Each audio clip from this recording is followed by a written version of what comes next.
2 months after health personnel in regions 3, 4, 6, and 10 took to the streets to demand an adequate supply of personal protective equipment, a 50% salary increase, and risk allowances for all categories of employees, the risk allowances are still yet to be paid. Minister of Health Dr. Frank Anthony earlier this month told reporters that the allowances will be paid to those frontline workers in direct, constant contact with persons infected with COVID-19. He informed that the regional health officers were in the process of identifying this category of healthcare workers who are to benefit from the risk allowances, after which a general list will be compiled for disbursement of the monies. We are now compiling that list because some of them have already responded.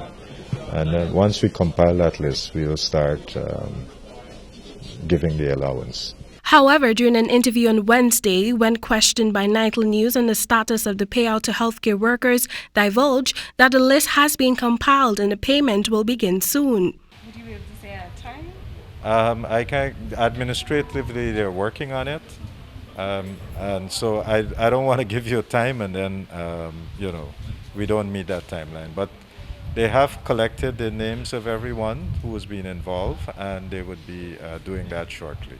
The government of Guyana in its 2020 budget allocated the sum of $150 million for risk allowances for classified workers. The fact that the workers were being handpicked to receive the funds did not rest well with dozens of them and the Guyana Public Service Union.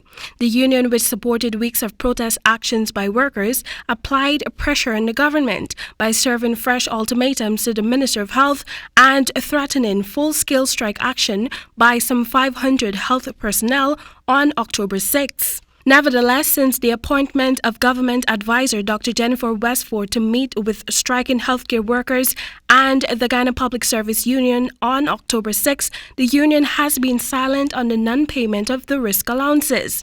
This newscast, in several attempts to contact the Guyana Public Service Union, was told that a press release will be issued to the media.